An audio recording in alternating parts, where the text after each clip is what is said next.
I'm making one more tonight. This will put me about 8 ahead, I think, which is my goal. I'm going to talk about Mary Carol Winkler. It's a fairly popular case, but it's not it's not like as much as Ted Bundy or somebody like that. Nowhere close to that covered, but Mary Winkler is still alive, and she was born on December 10th, 1973. She was convicted of voluntary manslaughter in 2006. She shot her husband, Matthew Winkler. He was a minister at a Church of Christ, and this happened in Selmer, Tennessee.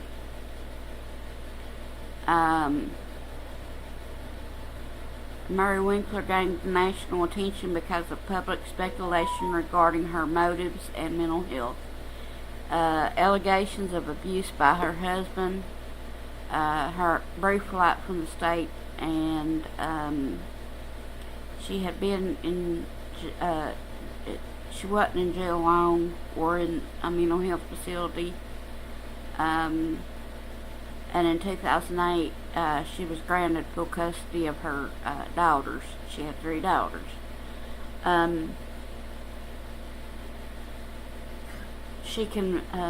Mary confessed to the March 22nd, 2006 murderer of her husband. She shot him with a 12-gauge shotgun. His body, Matthew's body, was discovered in their home by church members because he missed that evening service, and that probably wasn't like him, with him being the preacher and all. The couple had been married since 1996.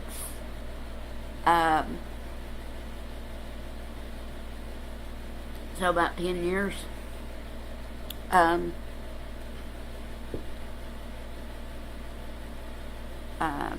One family had reported that Matthew was constantly threatening to shoot the family dog, their family dog. That, in other words, the neighborhood family's family dog. And other people have said that he had been abusive to Mary. They had seen it. Now, it may not have been physical, it may have been emotional or something, or he may have swung at her, or slapped her, or hit her around people, who knows, but they could tell he was being abusive, allegedly, because it was never, he's dead, so it was never proven in the court or anything like that.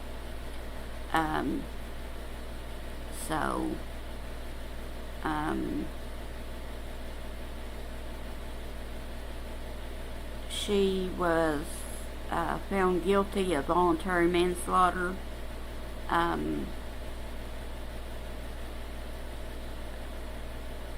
The prosecutors wanted her to be convicted of first-degree murder, but the jury settled on a lesser charge after deliberating for 8 hours. My guess would be in Tennessee you can do lesser charges, because some states you can't do that unless it's on the list of charges and you can find them guilty. But some states you can find them guilty of a lesser charge than they're being prosecuted for. But anyway, the sentencing phase was set to begin on May 18, 2007, but it was delayed to June 8, 2007. She was sentenced to 210 days. She had credit for already serving 5 months, So, and she spent 60 days in an undisclosed mental health facility. That made it to 210 days because, 5 months is 30 days. And then, 150 days. And then, add 60, that's 210 days. Some men's rights activists were upset.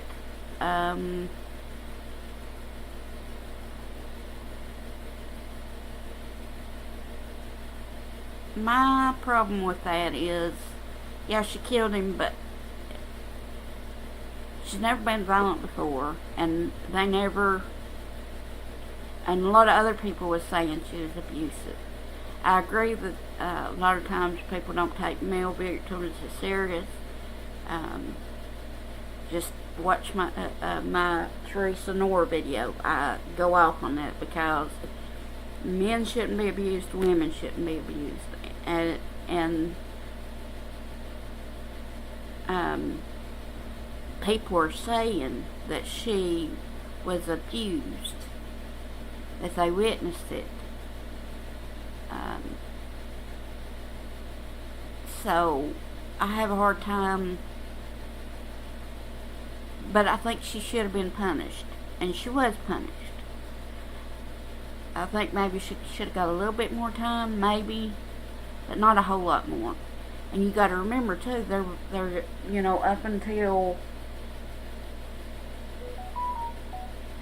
probably the 2000s, even if you killed a husband, and I'm sure a wife if it was a man, and we're just still in heterosexual relationships right now, because usually gay relationships weren't taken as serious, especially domestic violence. But anyway, if you killed a man, even in self-defense, even if they knew it was self-defense, it was seen as, why didn't you leave? And that's not always an option. And I can say that from experience. I grew up in a household of domestic violence. One time we went to a shelter and Dad found us. I'm just saying,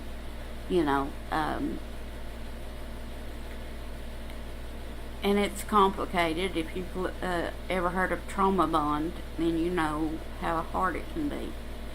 But anyway, they would be sent to jail for life, prison for life, and I think that's too extreme. But and also people have used it as an excuse to murder somebody. Like there was I know of at least one case where the woman, and it was shown that he wasn't the greatest man, but he wasn't by any means abusive, and she just wanted his insurance money, so she killed him. And so, rightly so, she was given, I don't know how many years in prison, possibly even life. I know she was given a long sentence, and I didn't feel one bit sorry for her because, like I said, he wasn't abusive. He, not physically, not mentally. I mean, depending on what you mean, because I kind of see the men's rights group's point about, if you offer a criticism to somebody, that's not mentally abusive. Now, you call them this, you stupid, blah, blah, blah, blah, and especially on a regular basis, because that's another thing about abuse. It's a pattern. It's not you had a bad day 23 years ago, and you had another one today. It's fairly consistent throughout your life and with several different people. And also I look at the fact that he had power. Now, he wasn't a lot older. In fact, I think he was about a year younger. But that's not, that's pretty close in age. And I think it's sad that he died at 31, but also I think it's sad that he abused her, and I do think he abused her because a lot of people Some of them were her family members, yes, and some were church members that were close to both of them that said that he needed help with a temper and stuff like that, and he threatened other people outside of his wife and daughters, and everybody says he was very critical and very strict, and sometimes some would even say abusive to his daughters, and I can only imagine it was worse inside the household. And I'll say another thing, my stepdad, I don't know if it would be considered abuse or not, but things that his ex-wives told me from their own mouths, weren't right. And I'm not saying my stepdad is perfect, but he didn't deserve it, and he was a all in all good man. So yes, I believe that men can be victims, yes, but also in this case I don't think that this was the case, and I think feminism can go to an extreme, and I think men's rights advocates can go to an extreme. So yeah, but if you want to, comment below if you think 150 days in jail and 60 days in a mental health hospital was enough. And I don't really know the minimum and the maximum for voluntary manslaughter. I just know that that's the smallest charge that you can be found guilty of besides involuntary manslaughter. So I would say I think the maximum you can get is 5 years.